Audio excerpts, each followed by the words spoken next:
Hi കൂട്ടുകാരെ, പുതിയൊരു വീഡിയോയിലേക്ക് എല്ലാവർക്കും സ്വാഗതം. അങ്ങനെ കാക്കുത്തി ബാലമാമയുടെ മുഖത്തടിച്ച് പറഞ്ഞിരിക്കുകയാണ് കേട്ടോ.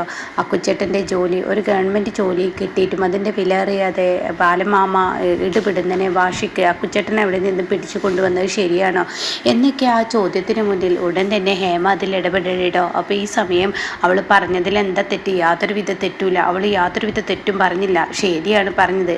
ഞാൻ എൻ്റെ മോൻ്റെ ജോലി അത് നോക്കണമായിരുന്നു. ഒരു ഗവൺമെൻറ് ജോലിയെക്കുറിച്ച് എനിക്ക് അറിയാത്തതൊന്നല്ല, പക്ഷേ എൻ്റെ കുഞ്ഞിനെ അങ്ങനെയൊക്കെ ഇട്ട് കാട്ടുന്നത് കണ്ടപ്പോൾ ഞാൻ അപ്പോഴത്തെ ആ ഒരു ആവേശത്തിൽ അങ്ങനെ പറഞ്ഞു.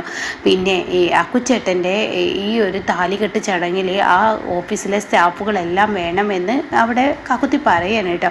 അപ്പോൾ ഈ സമയം ഇത് കേട്ട ഉടനെ തന്നെ ശരി, ഞങ്ങളുടെ താലികെട്ട് ചടങ്ങിൽ ഇങ്ങനെ എല്ലാവരും വേണമെന്ന് പറഞ്ഞു. ഉടൻ തന്നെ ബാലമാമയോട് പറഞ്ഞ ചാരുവിനോട് പറയണേ, ശരി ആയിക്കോട്ടെ, ഞാൻ എല്ലാം നടത്തിത്തരാം, ഞാൻ എന്തായാലും അവരോട് മാപ്പ് പറയും. അയ്യോ അച്ഛ, അവരുടെ മുന്നിൽ പോയി അച്ഛൻ മാപ്പൊന്നും പറയണ്ട എന്ന് പറയുമ്പോൾ, അല്ലട മോനെ, എൻ്റെ അടുത്ത് ചെറിയൊരു തെറ്റ് പറ്റിയിട്ടുണ്ട്. ഒരു ഓഫീസറുടെ മുന്നിൽ ഞാൻ അങ്ങനെ നിന്നെ കൊണ്ടുവരാൻ പാടില്ലായിരുന്നു. പിന്നെ അതുമാത്രമല്ല, അവരോട് സോറി പറഞ്ഞ് നാളെ നിങ്ങളുടെ ഫംഗ്ഷൻ ആണല്ലോ, ആ ഫംഗ്ഷനെ അവരെ ക്ഷണിക്കുകയും ചെയ്യാമെന്ന് പറയട്ടോ. അതങ്ങ് കേൾക്കുന്നതിനോടുകൂടി ഉടൻ തന്നെ അത് നല്ലതെന്ന ആ തീരുമാനമായി അങ്ങോട്ടേക്ക് ബാലമാമ പിറ്റേ ദിവസം പോവാൻ ഒരുങ്ങുന്ന ആ ഒരു രംഗമാണ് കേട്ടോ.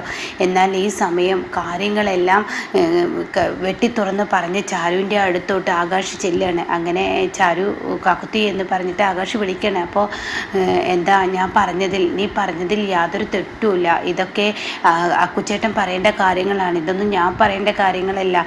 എല്ലാ കാര്യങ്ങളും അക്കുച്ചേട്ടൻ ഇങ്ങനെ മനസ്സിലൊതുക്കി ഓരോ ദിവസവും അക്കുച്ചേട്ടൻ്റെ ജീവിതമല്ലേ ഇങ്ങനെ പോകുന്നത്, അപ്പോൾ അത് പാടില്ല. അക്കുച്ചേട്ടനെല്ലാം ബാലമ്മയോട് തുറന്ന് പറയണമെന്ന് പറയട്ടെ. ഇത് കേട്ട ഉടൻ തന്നെ, ഞാനൊരു കാര്യം പറയട്ടെ, നിൻ്റെ കഴുത്തിൽ അന്ന് ഞാൻ താലി കെട്ടിയത് വലിയൊരു വിഷമത്തോടു കൂടി തന്നെയാണ്, അത് സത്യം തന്നെ. പക്ഷേ ഇപ്പോൾ ഞാൻ അങ്ങനെയല്ല. നിൻ്റെ കഴുത്തിൽ താലി കെട്ടുന്ന ആ ദിവസം, അതായത് നാളത്തെ ആ ദിവസം, അത് ഞാൻ വലിയ സന്തോഷത്തോടു കൂടി വരവേൽക്കുകയാണ്. ഇപ്പം നീ എനിക്ക് ജോലിയുടെ കാര്യത്തിന് വേണ്ടി നീ എൻ്റെ അച്ഛനോട് സംസാരിച്ചത് അത് അത്യാവശ്യമായിരുന്നു, അതിന് നന്ദിയുണ്ടെന്ന് പറയട്ടോ. എന്നാൽ ഈ സമയം ചാരുവിന് ഒരുപാട് സന്തോഷമാവാണ്. തനിക്ക് എന്താ പറയേണ്ടതെന്നറിയില്ല. അവിടെ തന്നോട് ആകാശ് ഈ കാര്യം പറഞ്ഞല്ലോ, അതായത് നിൻ്റെ കഴുത്തിൽ താലി കെട്ടുന്ന ആ ഒരു നിമിഷത്തെ ഓർത്ത് ഞാൻ വല്ലാത്ത സന്തോഷിക്കുകയാണെന്ന്. അത് കേൾക്കുമ്പോൾ വല്ലാത്തൊരു സന്തോഷം ചാരുവിൻ്റെ ഇടയിൽ തോന്നാനായിട്ട്. ഇത് സത്യമോ ഇത് നുണയോ എന്ന് വിശ്വസിക്കാനാവാതെ ഇവിടെ ഇങ്ങനെ ചാരു നിൽക്കാൻ കേട്ടോ. എന്നാൽ ഈ സമയം ഇപ്പുറത്താണെങ്കിലോ പിറ്റേ ദിവസം രാവിലെയായി ഇവരെല്ലാവരും ഓഫീസിലോട്ട് പോകുന്ന ആ ഒരു രംഗമാണ് കേട്ടോ. ഇതേ സമയം അവിടെ രാജേന്ദ്രൻ ഇങ്ങനെ സ്വാമിയോട് പറയാണ്, അല്ല ഇവിടുത്തെ എൻജിനീയർക്ക് ഇപ്പോൾ ആകാശ് പോയപ്പോൾ കുറച്ചൊരു അഹങ്കാരത്തിനൊരു കുറവുണ്ട്. ഇപ്പം പഴയതുപോലെ നമ്മളോടൊന്നും എടുത്ത് ചാടി പെരുമാറുന്നില്ലല്ലോ. ഓഫീസിലാണെങ്കിൽ ഒരു കാര്യത്തിൽ സ്ട്രിക്റ്റും കാര്യങ്ങളൊന്നും കാണുന്നില്ലല്ലോ. ആകാശിൻ്റെ സസ്പെൻഷനോട് കൂടി അവർ പലതും പഠിച്ചെന്നാണ് തോന്നുന്നത്.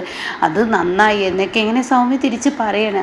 ഇതാണ് വയസ്സിന് മൂത്ത ആളുകൾ ഓരോ കാര്യങ്ങൾ ചെയ്യുമ്പോൾ ഇതിനുള്ള ആ ഒരു കാര്യം നല്ലതാണെന്നൊക്കെ ഇങ്ങനെ പറയുമ്പോഴാണ് കേട്ടോ ബാലമാമയും ഗോവിന്ദമാമയും അതുപോലെ ആകാശവും അങ്ങോട്ടേക്ക് കയറി വരുന്ന കേട്ടോ. ആകാശിനെ കണ്ടവിടെ തന്നെ, ഇതിപ്പോൾ നല്ല കാര്യമാണല്ലോ, ആരാണ് ഈ വന്നിരിക്കുന്നത്, എന്താ വിശേഷിച്ച് എന്നൊക്കെ ചോദിച്ച് വിശേഷങ്ങൾ ചോദിക്കുകയാണ്. എന്നാൽ ഇപ്പുറത്താണെങ്കിലും ഷേയുടെ അടുത്ത് ഒരാൾ വന്നിട്ടുണ്ട്. അയാൾ വന്നിട്ട് പറയാണ്, എനിക്ക് ഇന്ന സ്ഥലത്ത് ഇന്ന ഫ്ലോട്ട് കെട്ടണം എന്നുണ്ട്, അപ്പോൾ അതിന് നിങ്ങൾ അനുമതി നൽകണം, ഇത് വന്ന് നോക്ക്, ഇത് കൈക്കൂലി ഒന്നുമല്ല, ഞാൻ അതിൻ്റെ രേഖയാണ് ഇത് കൊണ്ടുവന്നിട്ടുള്ളത്, അതായത് അതിൻ്റെ പ്ലാനാണ് ഇതിലുള്ളത്, ഒന്ന് നോക്കിയിട്ട് മാഡം വന്ന് നോക്കണം എന്നൊക്കെ പറയും. പക്ഷേ നല്ല രീതിയിൽ അയാളോട് പെരുമാറണം കേട്ടോ. ശരി, ഓക്കെ, ഞാൻ വന്ന് നോക്കിക്കോളാം എന്ന് പറഞ്ഞിട്ട് ദിലീപിനോട് അത് വാങ്ങി വെക്കാൻ പറയുകയും ചെയ്യാൻ കേട്ടോ. അങ്ങനെ അവരങ്ങ് ഇറങ്ങുന്ന സമയത്താണ് കേട്ടോ ബാലമാമയും ഈ പറയുന്ന ഗോവിന്ദമാമയും ഷേയുടെ റൂമിലോട്ട് കയറി വരുന്നത്. ഷേക്കാണെങ്കിൽ പറയാൻ വാക്കുകളില്ല. അവരെ കാണുമ്പോൾ ഷേക്ക് സന്തോഷമാവാണ്. വരൂ, കയറിയിരിക്കൂ, എന്താ അവിടെ തന്നെ നിൽക്കുന്നത് എന്നൊക്കെ പറഞ്ഞ് സ്വീകരിക്കുകയാണ് കേട്ടോ. എന്നാൽ ഈ സമയം ആകാശിനെ എല്ലാവരും കൂടി വളഞ്ഞിട്ടിരിക്കുകയാണ്. സൗമ്യയും മറ്റുള്ള സ്റ്റാഫുകളും എല്ലാവരും കൂടി കൃപേഷും ഒക്കെ ചോദിക്കുകയാണ്, അല്ല നീ ഇപ്പോൾ ഇനി ജോലിക്ക് വന്നിരിക്കുകയാണോ, ഇനി ജോലി ചെയ്യാൻ ഇവിടെ തയ്യാറാണോ എന്നുള്ള ചോദ്യവും പറച്ചിലൊക്കെ ആയിട്ടോ. അപ്പോൾ ആകാശ് പറയണേ, ഞാൻ അതിന് നല്ല ഇപ്പോൾ വന്നിരിക്കുന്നത്, എന്തായാലും ജോലി ചെയ്യും, അത് വേറെ കാര്യം. പക്ഷേ ഇപ്പം ഞാനിവിടെ വന്നിരിക്കുന്നത് എൻ്റെ താലി കോർക്കൽ ചടങ്ങാണ്, അതിന് നാളെയാണ്, അപ്പം നിങ്ങളെല്ലാവരെയും ക്ഷണിക്കാൻ വേണ്ടി വന്നതാണ് എന്ന് പറയട്ടോ. ഇത് നല്ല കാര്യമാണല്ലോ, നല്ലൊരു സന്തോഷമുള്ള കാര്യമാണല്ലോ. സൗമ്യയുടെ വീടിൻ്റെ ഫംഗ്ഷന് എല്ലാവരെയും വിളിച്ചല്ലോ. അപ്പോൾ ചീഫ് എഞ്ചിനീയർ വിളിക്കുന്നുണ്ടോ? അതിനാണ് അച്ഛൻ പോയിരിക്കുന്നതെന്ന് പറയുന്നുണ്ട് കേട്ടോ. അങ്ങനെ ഈ സമയം ബാലമാമയാണ് കാണിക്കുന്നത്. ബാലമാമയാണെങ്കിലോ ശ്രേയോട് പറയണം, ഞാൻ ഇങ്ങോട്ടേക്ക് വന്നത് എന്തിനാണെന്ന് ഒരു കാര്യം പറയാനുണ്ട്. അന്ന് മാഡത്തിനോട് ഞാൻ അങ്ങനെയൊക്കെ പെരുമാറിയത് എൻ്റെ അപ്പോഴത്തെ മാനസികാവസ്ഥ. അപ്പോൾ ശ്രേയ പറയും ഇരിക്കൂ എന്ന് പറയട്ടോ. അങ്ങനെ അവർ രണ്ടുപേരും ഇരിക്കുകയാണ്. എൻ്റെ അപ്പോഴത്തെ മാനസികാവസ്ഥ അത് വല്ലാതെ മനസ്സിനെ വേദനിപ്പിച്ചു, എൻ്റെ മോനെ ഇങ്ങനെയൊക്കെ ഇട്ട് കാട്ടുന്നത് കാണുമ്പോൾ. പക്ഷേ പിന്നീടാണ് എനിക്കൊരു ഗവൺമെൻറ് ജോലിയുടെ വില എന്താണെന്ന് മനസ്സിലായത്. ഒരു ഗവൺമെൻറ് ജോലി കിട്ടണമെന്നുണ്ടെങ്കിൽ എത്രമാത്രം എല്ലാവരും കിടന്ന് ബുദ്ധിമുട്ടുന്നുണ്ടെന്ന് എനിക്ക് നന്നായി അറിയാം. അപ്പോൾ അതുകൊണ്ട് എൻ്റെ മകൻ്റെ ജോലി എനിക്ക് തിരികെ കിട്ടണം. അതിനുവേണ്ടി ഞാൻ നിങ്ങളുടെ മുന്നിൽ അപേക്ഷിക്കുകയാണെന്ന് പറഞ്ഞിട്ട് ഇങ്ങനെ കൈകൂപ്പുമ്പോൾ അതത്ര ഇഷ്ടപ്പെടില്ല കേട്ടോ ബാലമാമക്ക് ഈ വൃത്തികെട്ടവളുടെ മുന്നിൽ ഒരിക്കലും കൈകൂപ്പാൻ പാടില്ലായിരുന്നു എന്ന ഒരു നിലപാടുമായി ബാലമാമ ഇങ്ങനെ ഇരിക്കുമ്പോൾ ഉടൻ തന്നെ എന്താ ഗോവിന്ദമാമയെ ഞാൻ പറഞ്ഞത് ശരിയല്ലേ എന്ന് ബാലൻ ചോദിക്കുമ്പോൾ അതിന് മറുപടി കിട്ടുന്നില്ല കേട്ടോ. കാരണം ബാലമാമയുടെ മനസ്സ് മുഴുവൻ ഇവളുടെ മുന്നിൽ ഒരിക്കലും ബാലമാമ കൈകൂപ്പാൻ പാടില്ലായിരുന്നു എന്ന ഒരു ഇതോട് കൂടിയിട്ടാണ് ഇരിക്കുന്നത്. അങ്ങനെ എന്താ ഗോവിന്ദമാമ ഞാൻ വിളിച്ചതിന് വിളി കേട്ടില്ലേ? എന്താ പറഞ്ഞു? അപ്പം നമ്മൾ വന്ന കാര്യം അങ്ങ് പറഞ്ഞാലോ, അതങ്ങ് എടുത്തേ എന്ന് പറയാൻ കേട്ടോ. അപ്പോൾ ശ്രേയ ചോദിക്കുക എന്താ വന്ന കാര്യം? അതെ, നാളെ ഞങ്ങളുടെ വീട്ടിലൊരു ചടങ്ങ് നടക്കുന്നുണ്ട്. ആ ചടങ്ങിന് വേണ്ടിയിട്ടുള്ള കാര്യങ്ങൾ, ആ ചടങ്ങിനെക്കുറിച്ച് പറയാനാണ് ഇങ്ങോട്ടേക്ക് വന്നത്. മാഡത്തെ വിളിക്കാനും കൂടിയിട്ടാണ് ഞങ്ങൾ ഇങ്ങോട്ടേക്ക് വന്നത് എന്നൊക്കെ പറയുമ്പോൾ ചോദിക്കുക എന്ത് ചടങ്ങെന്ന് ചോദിക്കേണ്ടിയിട്ട്. അപ്പോഴേക്കും അതായത് അവരുടെ ഈ ഒരു റീമേക്കിൽ ശരിക്കും പറയുക ഒരു തളികയിൽ കുറേ ഫ്രൂട്ട്സും മുല്ലപ്പൂവും അങ്ങനെയുള്ള സാധനങ്ങളൊക്കെ വെച്ച് ചടങ്ങിന് ക്ഷണിക്കുന്ന ഇത് ശ്രേയോട് പറയുകയാണ്, ഇത് കാക്കുത്തി തന്നതാണ്, കാക്കുത്തിയുടെ നിർബന്ധമാണ് നിങ്ങളെ എന്നൊക്കെ പറഞ്ഞിട്ട് അങ്ങനെ ഒരു ഗിഫ്റ്റ് കൊടുക്കുന്നുണ്ട് കേട്ടോ. ഇവിടെ ഉണ്ടോ എന്ന് എനിക്കറിയത്തില്ല. അപ്പോൾ റീമേക്കിലെ സ്റ്റോറിയാണ് ഞാൻ ഈ പറയുന്നത്. അങ്ങനെ ഷേയുടെ കയ്യിൽ അത് കൊടുക്കുമ്പോൾ എങ്ങനെ ദേഷ്യത്തോടു കൂടി നിൽക്കട്ടോ. അപ്പോൾ എന്താ വിശേഷം എന്ന് ഇപ്പോഴും പറഞ്ഞില്ലല്ലോ.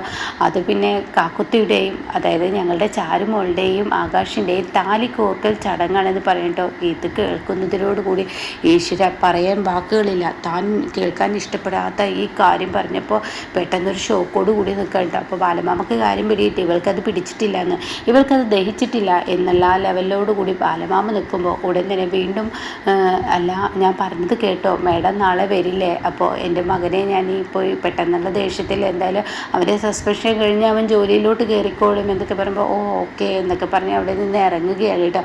എന്നാൽ ഷേയുടെ കണക്കുകൂട്ടലുകളെല്ലാം തെറ്റിപ്പോവാണ്. ഷേക്ക് ദേഷ്യം പിടിക്കുകയാണ്, സഹിക്കുന്നില്ല. തനിക്ക് വലിയ വേദനയാവുകയാണ്. ഈശ്വര, താൻ എത്രയോ ആഗ്രഹിച്ചൊരു കാര്യമാണ് താലികോർക്കൽ ചടങ്ങ്. അന്ന് താൻ താലികോർക്കൽ ചടങ്ങിന് ആകാശുമായി താനുമായി സംസാരിച്ച ആ നിമിഷത്തെക്കുറിച്ചൊക്കെ ആലോചിക്കുന്നുണ്ട് കേട്ടോ. അപ്പോൾ എന്തായാലും ഇനി ആകാശ് മനസ്സ് തുറന്ന് ചാരുവിൻ്റെ കഴുത്തിൽ താലി കെട്ടുന്നത് അത് ചാരു കണ്ടു നിൽക്കുകയാണ്. എത്രത്തോളം തൻ്റെ അക്കുച്ചേട്ടന് തന്നെ ഇഷ്ടമാണെന്നറിയാൻ വേണ്ടി, എത്രത്തോളം ആകാശിൻ്റെ മനസ്സ് അറിയാൻ വേണ്ടി ഓരോ കാര്യങ്ങൾ ഇങ്ങനെ ചാരുവും ചെയ്തും കൊണ്ടിരിക്കും കേട്ടോ. അങ്ങനെ ഇനി ആകാശും ചാരുവും കൂടി പിന്നീട് ഒരു ഹണിമൂണിന് പോകുന്നതും അതുപോലെ തന്നെ ഇവരുടെ താലി കോർക്കൽ ചടങ്ങിന് ഇവർക്കൊരു ഗിഫ്റ്റ് കൊടുത്ത് ഇവരെ വലിയൊരു തിരിച്ചടി കൊടുക്കാമെന്ന് പ്രതീക്ഷിച്ച ശ്രേയയ്ക്ക് വലിയ അതുക്കും മേലെയുള്ള തിരിച്ചടി ഗോവിന്ദമാമ കൊടുക്കുന്നുണ്ട് കേട്ടോ. അപ്പോൾ അതിനെക്കുറിച്ചൊക്കെ റിവ്യൂ പറയാവേ. ആദ്യമായിട്ടാണ് ചാനൽ വരുന്നതെങ്കിൽ ചാനൽ സബ്സ്ക്രൈബ് ചെയ്തിട്ടാൽ ഞാനിടുന്ന വീഡിയോയുടെ നോട്ടിഫിക്കേഷൻ നിങ്ങൾക്ക് ലഭിക്കും കേട്ടോ.